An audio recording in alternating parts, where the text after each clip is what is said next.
Great. Well, it's a couple minutes after noon, so I'm thinking maybe we should get started. Does that sound okay to you, Dr. Volansky? Absolutely. Great. Welcome, everyone.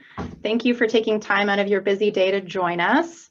My name is Hannah Ansel. I'm the Director of Community Health Integration at Lamoille Health Partners, and I will be facilitating this session today.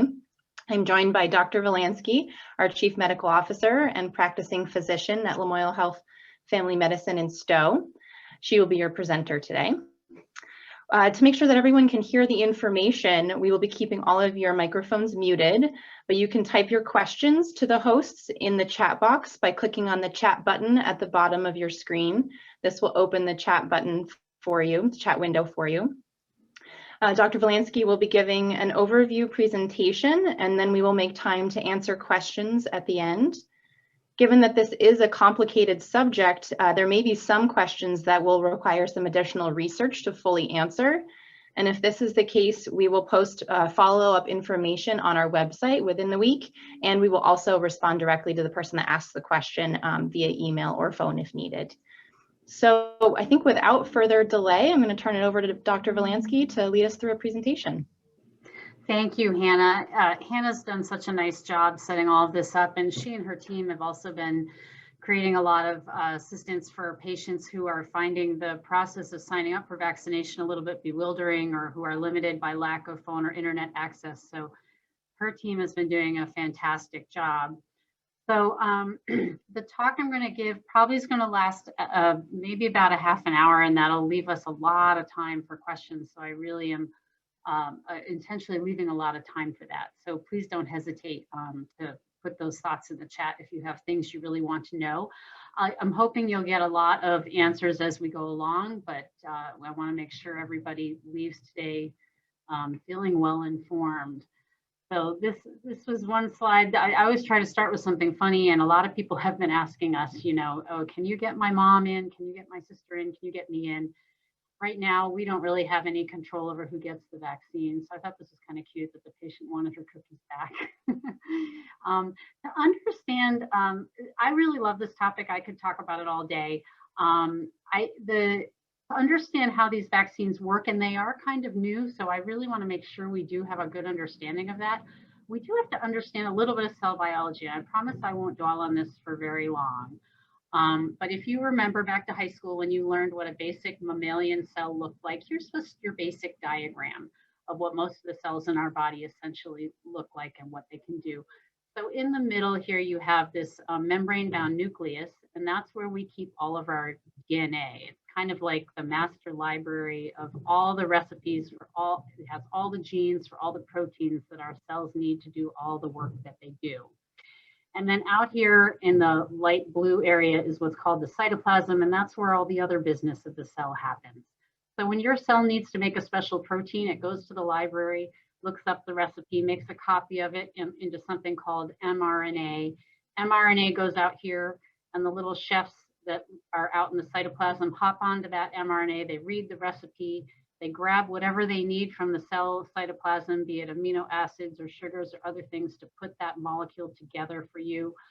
Other of these structures out here add the finishing touches, the endoplasmic reticulum and the Golgi apparatus.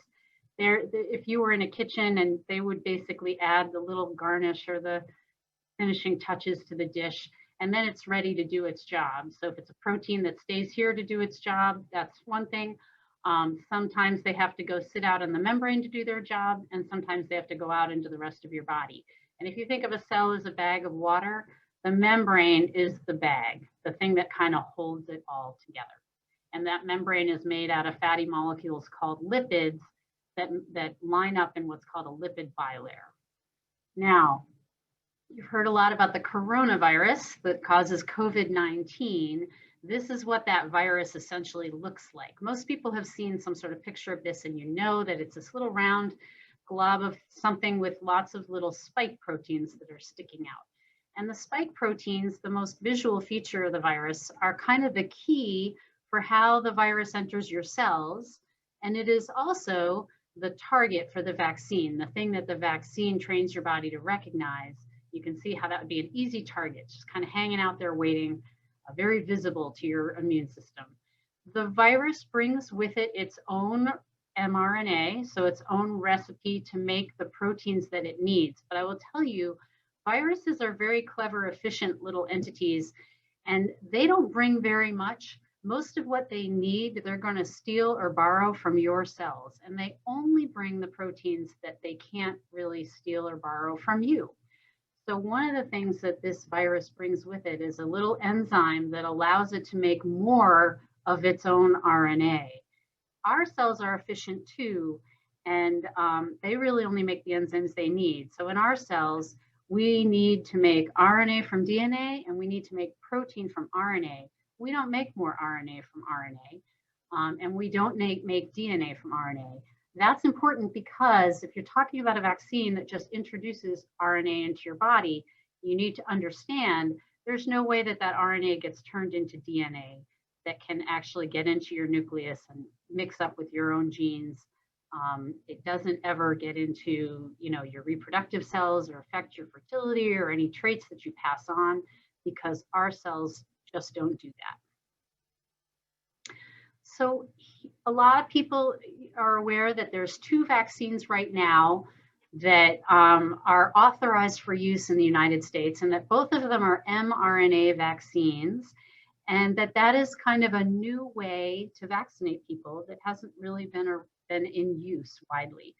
RNA vaccines have been around for a while, and people have been working on them for years to see if they could make one that fights cancer or Ebola or other kinds of infections. So we've known how to make them for a long time, but this is the first time they've really found their target and their utility. And so this is the first time they've really been introduced on a wider stage. So they're new to us, but they're not exactly new. So you kind of remember when I showed you the cell diagram, it had this sort of, I said the bag around it, the wall of the cell, the membrane was a lipid bilayer. So the vaccine also has a lipid bilayer, and it looks like your cell membrane. And that's important because it's going to be able to combine with your cell membrane and then introduce the important part of the vaccine into your cells. And what this is a little piece of mRNA, which is the recipe for the spike protein of the coronavirus. It doesn't bring any enzymes or anything else with it. It's a very simple thing, and that's all there is in there. So here's what happens when you get vaccinated with an mRNA vaccine like the COVID vaccine. Here's just another picture of it. Here's the lipid bilayer. Here's the mRNA in the middle. Here's a syringe holding a bunch of these things. It gets injected into your arm.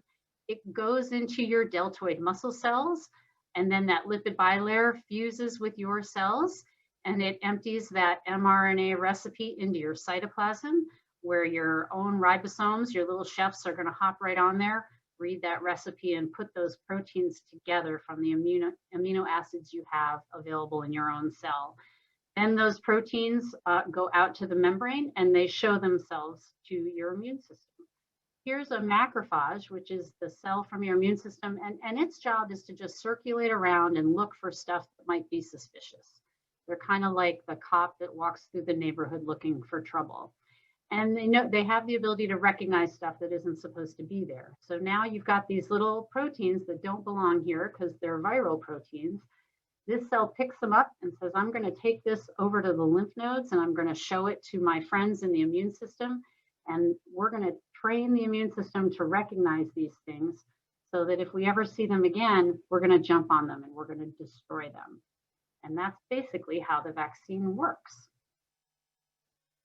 So mRNA vaccines, relatively new.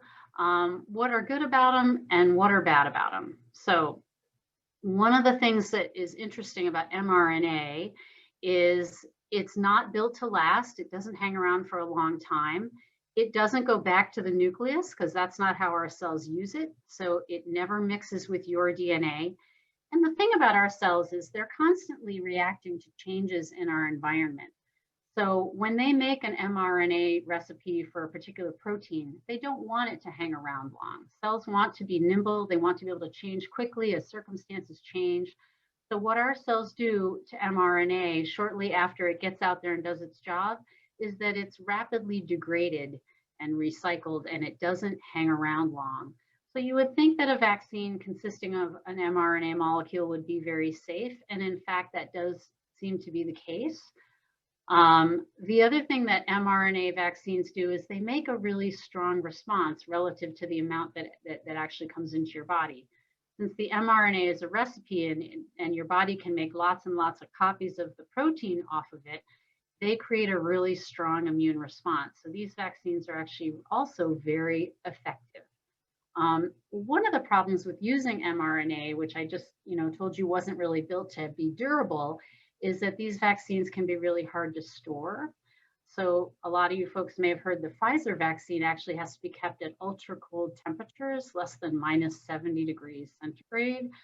And normal freezers do not accomplish that. So that's created one problem with these vaccines is for at least one of the ones we have available, you need special freezers.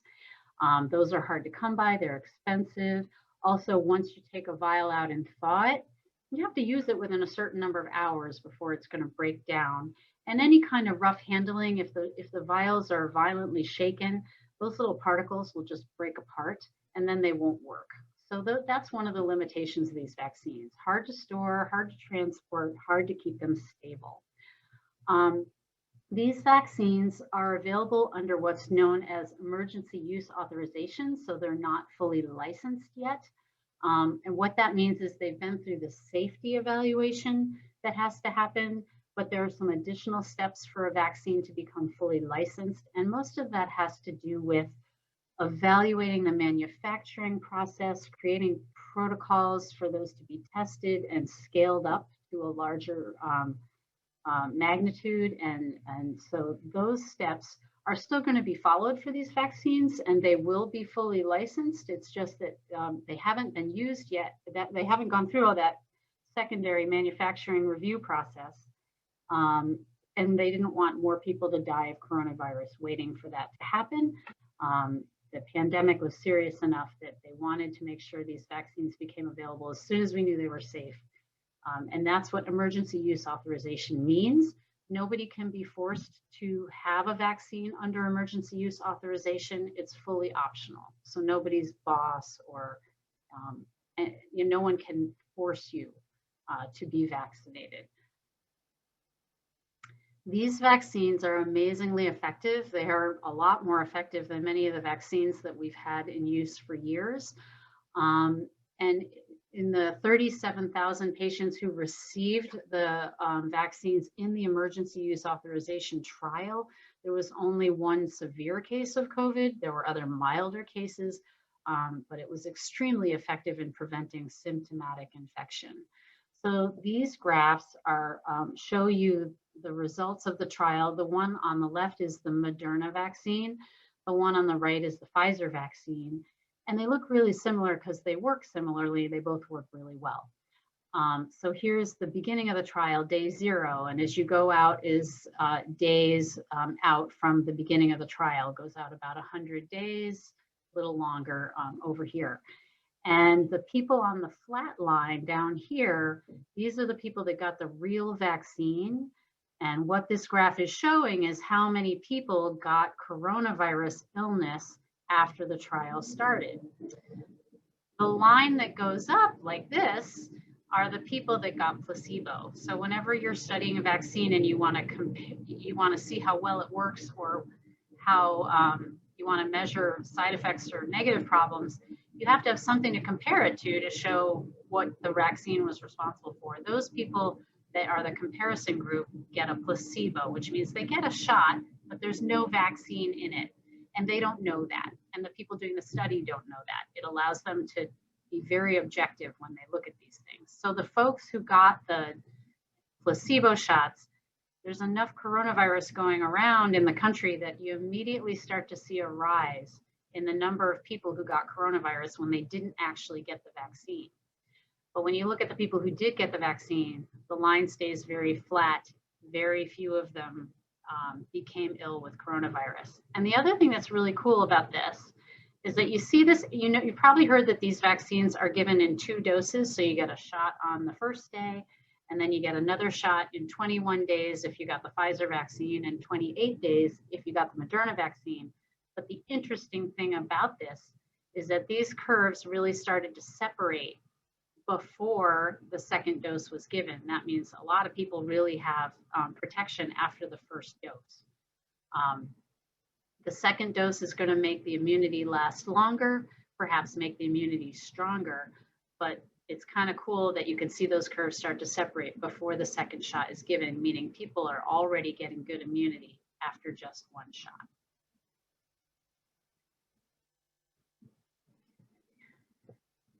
Now, there are side effects, and we never get to do anything in medicine where everything is just 100% good, and this is no exception. So a lot of people will complain of having a little bit of pain at their injection site.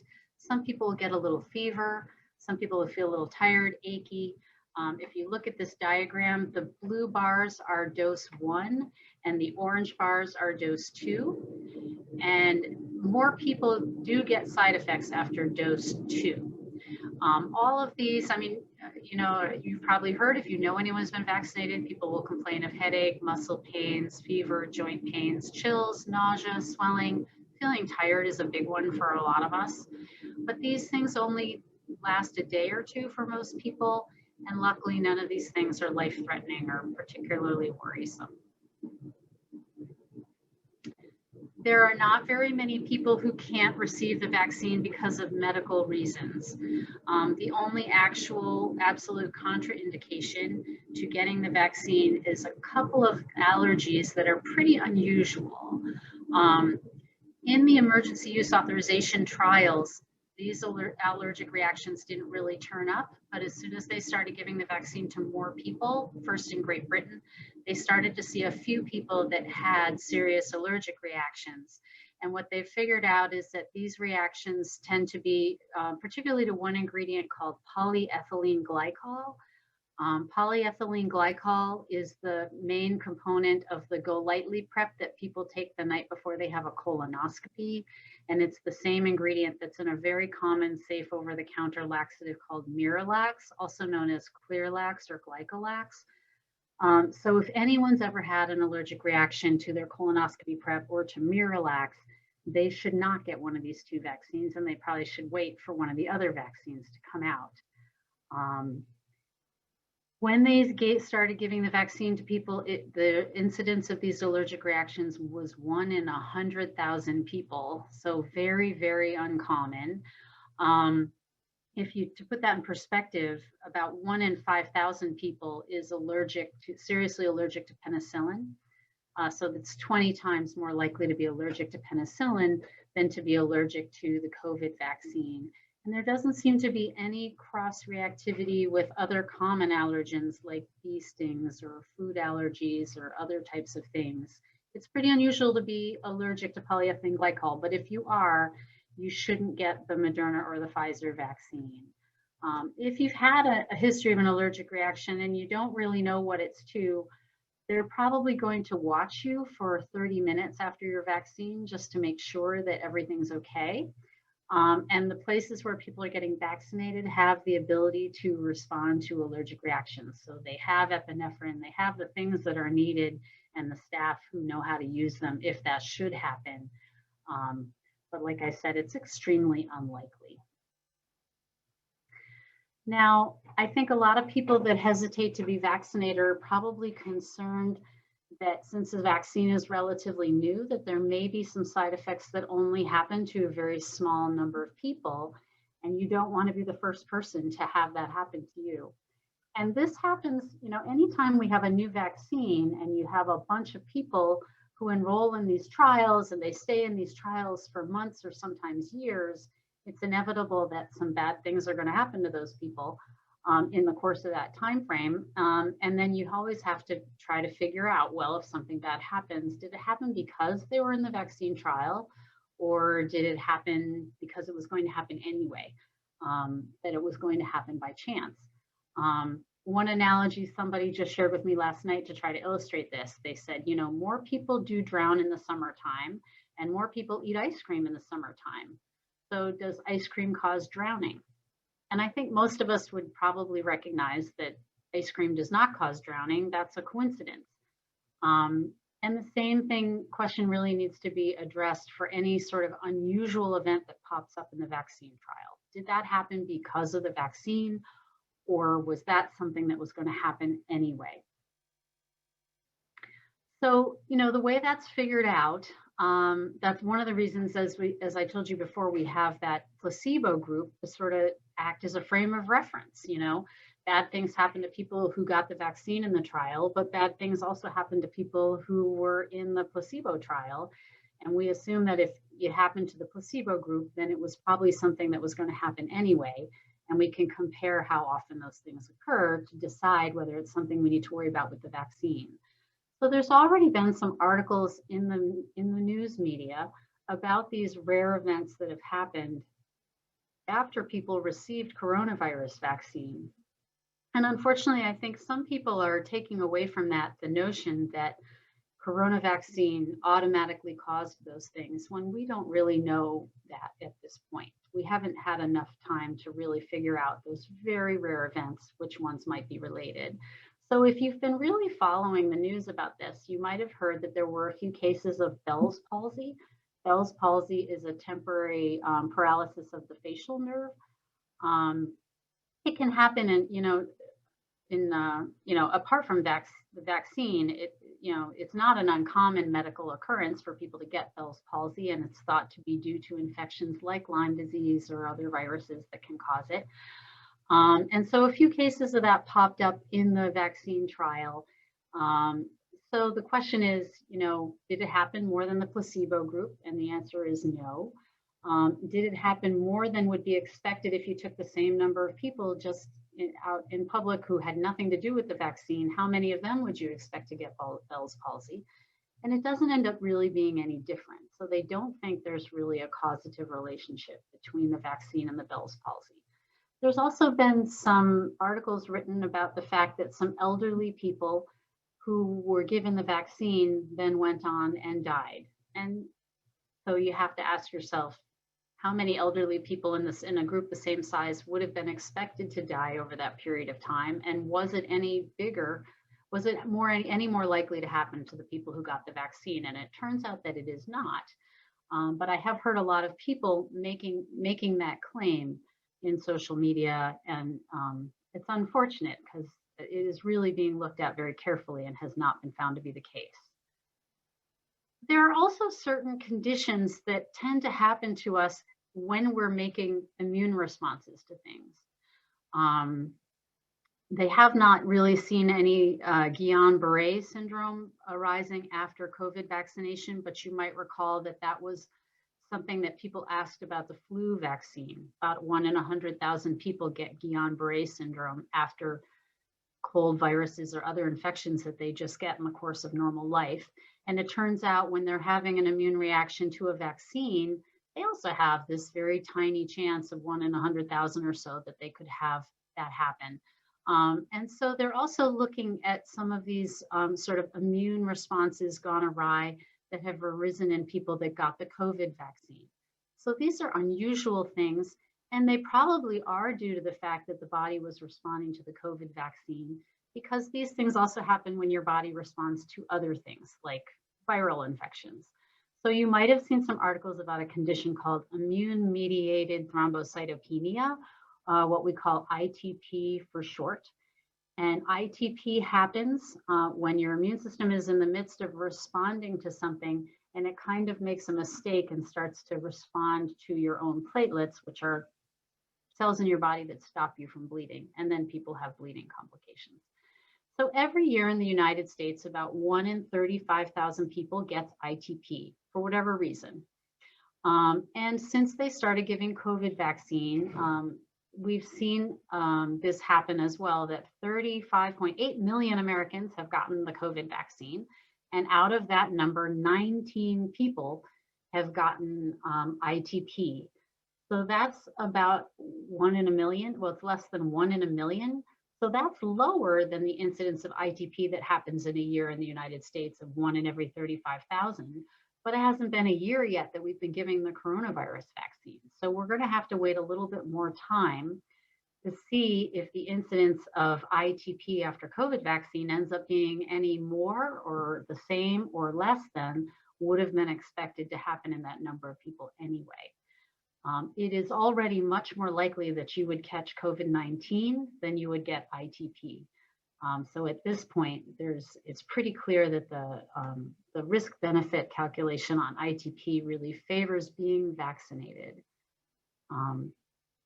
So a lot of people are worried that these vaccines were developed so quickly that somehow some of these safety evaluation steps must have been skipped over, shortcuts must have been taken, and therefore we should be worried that these vaccines aren't as safe as other vaccines that the FDA has allowed to be used. It is actually a really great accomplishment that we managed to get these vaccines developed so quickly. There was a great global sense of urgency about how many people were dying of COVID-19 and the disruption to the social fabric of society and how badly we needed to come up with a solution and get things back to normal. So they really did work hard to make these available quickly. But the good news is that they really did not skip any of the traditional steps in the safety evaluation of these vaccines. So let's talk about how they did that, because it's actually really interesting. As you know, or probably heard, it was called Operation Warp Speed, which sounds kind of sci-fi. But what Operation Warp Speed is a highly coordinated global program that partnered government entities with private industrial entities like pharmaceutical companies, and they paired them together. And they basically studied and decided that they thought there were 4 types of vaccinations that were likely to be effective. So they assigned each of these partnerships, or a couple of these partnerships, you know, you're going to work on this type of vaccine, you're going to work on that type of vaccine. We're going to give you lots of funding so that you don't have to wait for that to happen. You can just go ahead and do what you need to do. And we're going to let you guys have a race and figure out who wins, who gets to the best vaccine with the best safety trials first. And then what they did with the safety and efficacy trials is that some of those were done simultaneously instead of waiting for one to be finished before they started on the next. So first they had everybody working in the lab, trying to develop these strategies. Everybody was sharing their information. So under normal circumstances, scientists that are working on making advances, there's a little element of competition where they sometimes are a little guarded about the information they want to share. But in this instance, all of those barriers were removed. Everybody shared all of their information so that everybody could benefit and get ahead as quickly as possible. China was where they first sequenced the SARS-CoV-2 genome, that's the viral genome, and they immediately released that information to the world so everybody could get started as soon as possible. Then as soon as people had developed their vaccines and had some evidence that they were effective in the lab, they then gave them to small groups of people to confirm that they were safe. That's always the first step, that's phase 1. But as soon as they were able to establish that, phase 2 is to determine when you give the vaccine to a person, do they make antibodies? Do they make some sort of measurable response that might actually work in the real world to protect them? And then stage 3 is when you give people the vaccine and then they're exposed to the disease in the real world and you prove that it actually works to keep them from getting infected. So they were able to overlap stage 2 and 3 and kind of look at those things at the same time. And the other thing they did was that even though they didn't know yet if the vaccines were going to be safe and were going to get approved, they actually had the companies start to produce them ahead of time so that as soon as the approval from the FDA and other entities fell into place, they already had some vaccine ready to roll out to the public. So they overlapped the steps that they could safely overlap. And then as soon as that barrier to releasing them in the form of an authorization was removed, they already had a supply that they were ready to roll out. So that saved a lot of time. It was very expensive. At the cost of $18 billion, 2 vaccines were authorized in just 8 months. And this has never happened before. The fastest vaccine we ever developed in the past was the measles vaccine. That was pretty fast. It took 4 years. So this is really a remarkable accomplishment. I think it's something that, as a planet, we should be very, very proud of. I think, everybody rose to the occasion and did a really good job. Now, you're going to hear a lot of people talking about herd immunity. Herd immunity is this magical thing we're all working towards. When we achieve it, life will go back to normal and people will be able to go out in public and do things that they haven't done for a long time. So let's talk about what that means, because I've heard a lot of ideas about it that aren't necessarily quite accurate. Here's a picture, and what herd immunity is if most of us are immune, i.e. most of us are like the blue people in this picture, then it's harder for the red people who are not immune, it's harder for them to get sick. So who are the red people? Maybe this red person, maybe they're allergic to polyethylene glycol and they can't be vaccinated. Or maybe, I told you the vaccine is at least 90% effective. So 9 people out of 10 who get vaccinated develop really good immunity to COVID-19, but 1 person out of 10 doesn't have a great response to the vaccine and they're not immune and they don't know it. They've gotten vaccinated, they think they're immune, but occasionally, every once in a while, there's a person who just doesn't mount a good response and doesn't develop good immunity. Or they might be a child because under the emergency use authorization process, they did not study the vaccine in children. So the Pfizer vaccine was studied in down to 16-year-olds, and I believe the Mrna vaccine was studied in down to 18-year-olds. I hope it's not the other way around. Forgive me if it is, but and they're currently looking at studying it down to 12 years old. But right now, anybody under 16 or 18 years old can't receive those respective vaccines. So some of these red folks who are not immune are going to be kids. So herd immunity. If enough of us are immune, and in this picture, again, it's blue people. If there are enough blue people, then the few people that can't be immunized, like babies and kids or people that have medical reasons, if really the only people they bump into are blue people can't give them the virus. So they're actually protected by being surrounded by the immune people. And if occasionally somebody pops up who's not immune, who does get infected, the chances of them coming into contact with that person are not very great if they're surrounded by a lot of people who've been immunized, who are immune. How many people need to be immunized to get to herd immunity depends on how contagious the virus is, but they think it's at least 70, if not 80%. The good news is we can get to 70% without immunizing children. We can get there if adults who can be vaccinated do a really good job of doing so. So that's good. And like I said, they're working on making sure that children can be vaccinated too. There's no reason to think these vaccines wouldn't be safe in children, but until we've proven that, we're not going to give them to them. So at this point, what we know about these COVID-19 mRNA vaccines is they're very effective at preventing symptomatic infection. They seem to be extremely safe. There was, I think, an article in Vermont Digger today that showed that the incidence of infection in over 75-year-olds is we can already measure how much it's going down. These are going to be life-saving. And at this point, people are being vaccinated. There's no out-of-pocket charge. So if you have insurance, they may try to bill your insurance, but they're not going to ask you for any money. It's just really important that we get vaccinated, and we don't want that to stand in anyone's way. And I think they really are the best option we have right now to get things back to normal.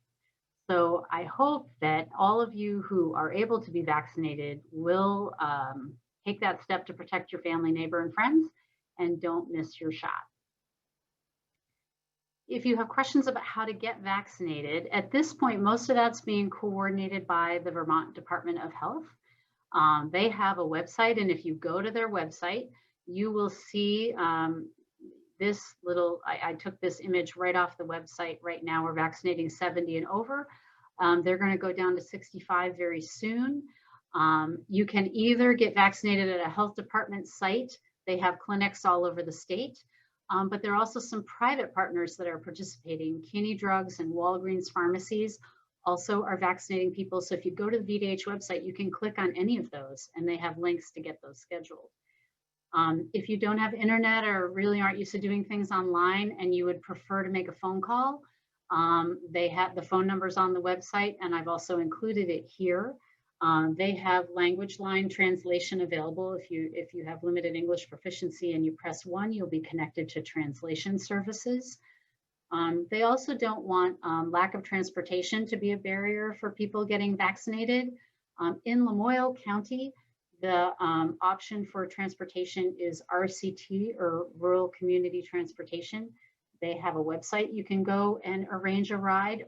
I've also included here their phone number, their regular phone number, and their toll-free number, so the call doesn't have to cost you anything, and the ride is free. If all of that still seems overwhelming, the Lamoille Health Partners community has the community health team led by Hannah, who is our facilitator today. And her team have been doing a great job helping people get signed up and helping them navigate the transportation and other difficulties. So you can either just call your medical home, whether you're a Stowe Family Practice patient, Morrisville Family Healthcare, or Appleseed Pediatrics. You can reach out to them when it's your turn, or just to have questions answered. And then I also included here the telephone number directly to the community health team if you want to just reach out to them that way. But we want to make sure that nobody misses their opportunity and that everybody's served. So that's all I really had to say. So I think now we should shift to answering questions. Hannah?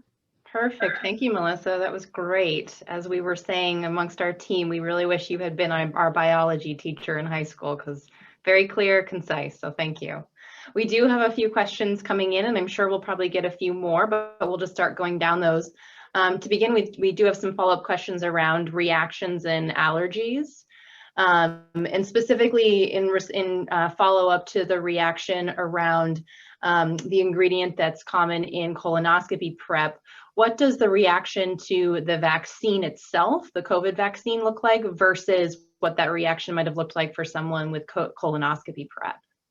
So nobody really enjoys having their colonoscopy prep. I've never had a patient tell me that they like that. And we're not really concerned about, people who get diarrhea or nausea or those kinds of things. The only people we're worried about are people who actually had an anaphylactic reaction to their colonoscopy prep or the Miralax. And an anaphylactic reaction is a very specific situation where people get swelling in their airway, they get hives on their skin, and they get rushing, or they get issues with their heart, they get dizzy. And so only those types of allergic reactions are the ones that we're worried about. And that reaction, if you've had that type of reaction to polyethylene glycol, the concern is you'd have the same kind of reaction to the COVID vaccine, that you would have an anaphylactic reaction. That would include swelling of the lips, tongue, airway, hives, dizziness, and those allergic reactions are treatable with epinephrine. If you've ever had anyone who, for example, has an allergy to bee stings and carries an EpiPen, it's the same medication. And all the teams that are giving the vaccine are prepared to respond to that reaction, even though it's only been, like I said, 1 in 100,000 people. Everybody's very tuned in and aware of it. And that's the only kind of reaction we're worried about. So anything else that happened with polyethylene glycol that was not anaphylactic, that's not a contraindication to receiving the vaccine. Great. And specifically, should folks bring their EpiPen with them if they have had an allergic reaction in the past? There really is no reason to bring your EpiPen to the allergy site specifically because immunization sites, because all of the immunization clinics are prepared to respond to that. So if you carry your EpiPen all the time, that's great. But even if you didn't have one, if you weren't expecting this to happen to you and it did, they would be able to respond. Great. And then also around allergies, a question about if there's a difference between the two vaccines, and if you're worried about allergies, is one vaccine, the Mrna or the Pfizer, safer than the other? And how can you know which one you're getting? That is a great question. And right now, we do not know of any difference between the two vaccines and their relationship to this very rare anaphylactic reaction. The other thing is that the vaccine sites don't always know which vaccine they're going to have, and you don't really get a choice. I can't really tell you why you would prefer one over the other, but in general, the government and other people responsible are just doing their best to get as much vaccine distributed as possible. And I know that or at least our vaccine clinic here at Copley, they don't necessarily know which vaccine they're going to have. And so you pretty much get what you get when you show up. The only thing that's really important about that is that the second shot has to be the same as the first. So you can't mix and match them. But the place that vaccinates you will be responsible for that. They are setting aside vaccine supply. They know which one you got first, and they will make sure that they arrange for you to get the second dose of the same vaccine later. The other thing that I should have mentioned before, our allergists in Burlington at Timberlane Allergy, they have been making room to see patients. If someone has sort of an odd reaction to the vaccine first dose and they're not really sure whether they should be worried or maybe they shouldn't receive the second, the allergists have been making time to see them before their second shot is due so that they can assess what happened and help give them good advice about whether they should or they should not get the second dose. So if you're concerned about that, something happened after the first dose, you think it was a little odd, you're not sure what to make of it, you should talk to your healthcare provider, and if they're not sure, they can have you consult with an allergist. Great. And then we have a question about the new variants of the COVID-19. And in some articles, it sounds like the Pfizer and Moderna are developing a booster. Is that correct? And what is the likelihood of a third booster shot sometime later this year? Or is it too early to know that? I think it's too early to know that. I won't pretend to know everything that's being developed in the research world. The interesting thing about mRNA vaccines and the way they're made, that it's actually pretty easy to vary the type of mRNA that goes in the vaccine. And that's one of the reasons they're really excited about this. We expect anytime there's a lot of virus that's circulating in the community, anytime someone gets an infection and passes it on to another person, that vaccine is in the midst of that infection making lots more of itself. And the more times it makes more copies of itself, the more times it can make a little mistake. And sometimes mistakes are bad for viruses, but occasionally they're actually good for viruses. They make a lucky mistake that makes them more contagious or more easily evading the effects of the vaccine. So maybe they change their spike protein, and now your immune cells that were trained by the vaccine don't recognize that anymore. That really has not, so far we don't have a lot of problems with that here, but we expect that if the vaccine keeps circulating widely, it will eventually make changes that will probably allow it to evade the vaccine.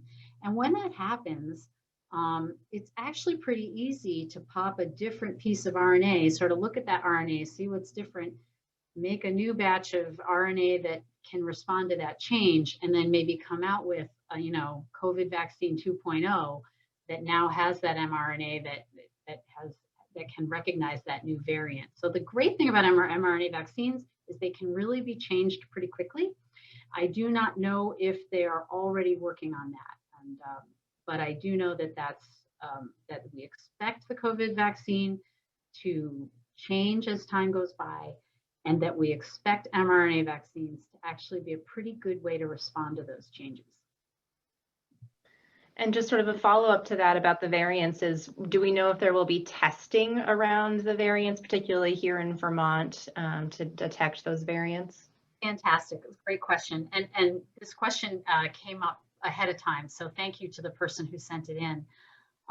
Right now, the waste, you probably heard in the news that Burlington is testing their wastewater a couple of times a week just to kind of measure how much coronavirus is in that facility, because it's an indirect measure of how much is in the community, and they are testing for the variants. I talked to the Vermont Health Department this morning just to find out, what is happening with testing the isolates, the test people are getting tested for the virus. Are we testing those people who come back positive for the variants? And what they told me is that they are very much working on that. They're not doing it yet. They were going to send me some more detailed information, but they said at this point, the correct answer to that is they're working on it. Great, thank you.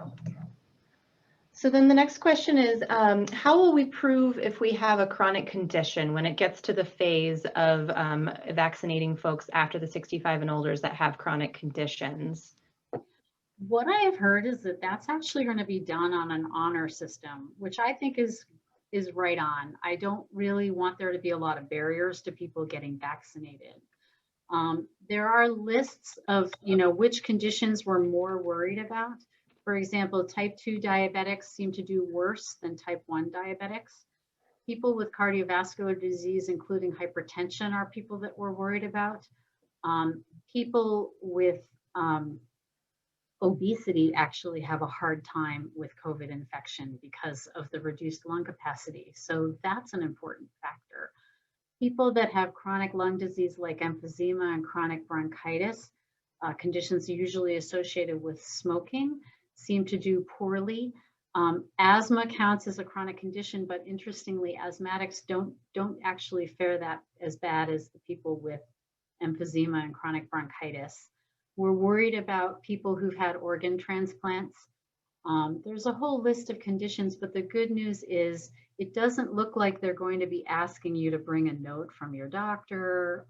It doesn't seem to be there's going to be a cumbersome vetting process about that. My understanding is it will be done on the honor system, so far as what we've heard.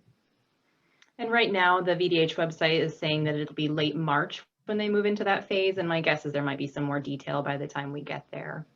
Yeah, everything about this is changing day to day. So we've been struggling to keep up with it. That's right. Yeah. So then we just have a couple questions about autoimmune disease, and it sounds like people are sort of hearing that those who have autoimmune issues can have the vaccine. Is there any danger to someone who has an autoimmune disease such as Hashimoto's? There isn't, but those folks are very good candidates to be vaccinated. And yes, so that there's just a long list of autoimmune conditions that people have. But the good news is that they really haven't found any reason why those folks cannot be vaccinated. They seem to respond very well. And then also just confirming that it sounds like we're really saying that there's no known risk to fertility or to a pregnancy with the vaccine. So just maybe speaking to that. That's a question. So they did not test the vaccine intentionally on pregnant women. That said, women get pregnant. There were pregnant women who were in the studies. It was a small number. If they had intentionally included them, it would have been nice to have a bigger number of pregnant people that did receive the vaccine. But there were a bunch of women who did become pregnant who were vaccinated, and they did not find any problem with that. And that's what you would expect, because with all the other vaccines we have available, the only vaccines we don't give pregnant women are live vaccines. And there aren't very many live vaccines. Those are things to measles, mumps, rubella, and chickenpox. None of the COVID vaccines contain any live virus. So you really wouldn't expect them to be a problem with pregnant women. I think it was just out of an abundance of caution and wanting to get the safety data as quickly as possible, that they did not intentionally include pregnant women. That said, pregnant women do have a hard time with coronavirus vaccine, and pregnant women rightfully want access to the vaccine, and it is not being denied. So if a pregnant woman wants to have the vaccine, she is entitled to have it, with the understanding that pregnant women were included in the trial, so we don't have a lot of data that we can point to actually, to say this is exactly the effect. That said, we still believe that the risk of getting infected to pregnant women is much greater, and we believe the vaccine to be safe with what we know so far. So pregnant women are able to be vaccinated. There's also we have no problem in breast milk with people being vaccinated, and we typically don't exclude breastfeeding women from any other vaccines. So they're also not excluding women who are breastfeeding from receiving this vaccine, but with the same caveat. They did exclude breastfeeding mothers from the trial that they submitted for the emergency use authorization. We know of no reason why these would affect fertility. That's the sort of question that you do need a lot more time to accumulate data, because that's just a difficult thing to look at over time. But as I said, the mRNA, it's not meant to get into the nucleus. It doesn't combine with your own DNA, and there's no reason to think that there would be any relationship to fertility or any trait that you could pass on to any offspring that you had. It just doesn't really work in a way that we would expect that. And then a question, just how long will the vaccine be effective once you've had it? Super question. And they actually, obviously the vaccine's been around for less than a year, so you would think maybe they have no idea about that. But those the curves that they're looking at with how effective the vaccine is in the short term, they can extrapolate those curves, and the results of that are very promising. So we know that a person who is infected with a real coronavirus doesn't usually keep their immunity for very long. A lot of other coronaviruses cause milder illnesses like common colds, and we know that people can be infected by those same viruses over and over again. And we think that the immunity to those is lost usually over the course of about a year or two. People who've had COVID-19, even though it's been around for only about a year, there are people already who've gotten it twice. So we know that people who get infected with COVID-19, they probably lose their immunity pretty quickly. We're confident that people who get COVID-19 are probably immune for at least 3 months. So we're comfortable telling them at least in that 3-month period not to worry. And if someone just had coronavirus infection and they want to get vaccinated, which is the recommendation, it's okay for them to wait those 3 months if they want to let other people have their turn, because we're pretty confident they're immune for about 3 months. But people who get the vaccine, by extrapolating the data we have now, we think that immunity lasts at least 5 years and maybe longer, which is a lot longer than just getting the infection. And that's why even if people have had COVID-19, we want them to get vaccinated. So similarly to that thought, around antigen testing, and is antigen testing available? And should someone, is it worth it to get the testing to know if you need the vaccine?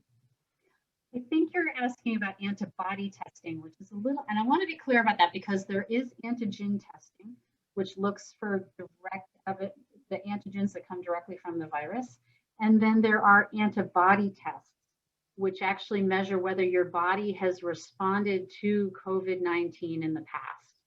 So if somebody's looking for a test to see if they're already immune, they're looking for an antibody test.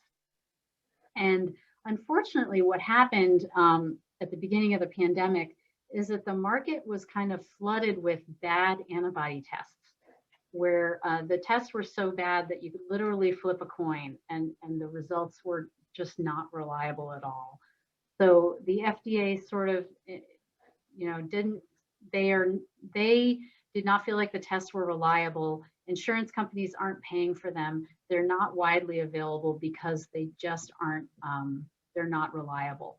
If we had a reliable antibody test that could tell you, definitely, that illness that you had last March when you couldn't get tested, we know it was probably coronavirus because you have those antibodies in your system. Even if that were the case, we wouldn't tell you not to be vaccinated just because we know those antibodies are going to be short-lived, that most people are going to lose them in some period of time, less than a year or two. And so we still, even if that test were positive, if it were a reliable test that was available and you could have it tomorrow, we still wouldn't tell you to have it before getting vaccination, because we would still want you to be vaccinated to get that longer term, longer lasting immunity. Great. And then we have a question about how we are identifying our homebound patients who are not receiving VNA services, and when should families hear from VNA or EMS? Hannah, I'm going to let you take that one. So yes, we have been working away at identifying patients that might not be currently receiving home health services, because home health has been taking the first round of patients who are truly homebound. They cannot leave their home for any appointments, medical or otherwise, and working with EMS to provide those vaccines in home. And then this next phase is working to identify patients through primary care providers, through hospitals, other healthcare, to identify folks that aren't receiving those home health services, but are truly homebound. So we are looking at our patient lists. We've been working with our providers to identify those folks. But certainly if you have a family member that you're concerned about how they would get their vaccine, if they are truly homebound, they do not leave the home for any reason for medical issues, I would recommend contacting your primary care provider so that we make sure that we have them on our radar. But we are going through our patient records as thoroughly as we can to identify those folks. Fantastic. Thank you guys so much for all the help you've been providing. No problem. How are we doing on those questions? We have just a couple more. We have a couple more minutes, so let's see if we can get to the end here, and we'll wrap up on time. So the Novavax COVID vaccine is a protein subunit vaccine. This is news to me, but you may know more about it, Dr. Valansky. And is that vaccine made the way that the other vaccines were made that we had as children in the past? So there were basically 4 kinds of vaccines that were looked at. There were the mRNA vaccines. There's also a DNA vaccine. It's a sort of a harmless virus that doesn't tend to cause any infection in people, and they're putting COVID DNA in that virus so that it can deliver that. There's also a live attenuated virus, I believe was the other one, and then these protein subunit vaccines. So some of the vaccines we've received, we receive our protein subunit vaccines, and that would include like the hepatitis B vaccine. So all infants receive hepatitis B vaccine now. You have to get 3 doses, because if you just inject the protein into a person, some of that protein is going to reach the attention of the immune system, but some of it isn't. And those vaccines tend to be kind of weak. When you inject a protein subunit, it doesn't make more of itself. So what you inject is all that you get.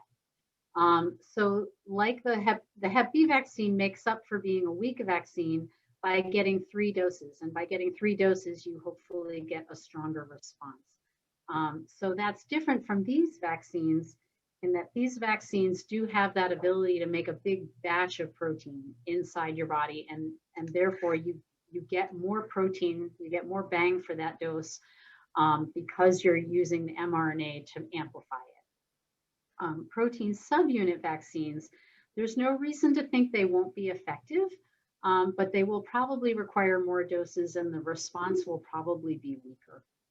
If they're like other protein subunit vaccines, that's what we would expect. Perfect. And then just one last question we might as well wrap up with, just to confirm around allergies, specifically if you've had a reaction or someone in your family has had a reaction to penicillin, is there any reason to be concerned? There really is no similarity between these vaccines and penicillin. So the good news for people that have there are much more common allergies like bee sting allergies or penicillin allergies or other medication allergies is that there doesn't seem to be any reason why those people cannot get the COVID vaccine. They're very dissimilar, and there's really no reason to expect that your body would respond in the same way. Perfect. Well, we got through all the questions just in time. So thank you all for joining us and asking really thoughtful questions. And thank you, Dr. Valansky, for going through all of that with us. It was my pleasure. I was really, really glad to see so many people were interested, and thanks so much for asking such great questions. Wonderful. Take care, everyone.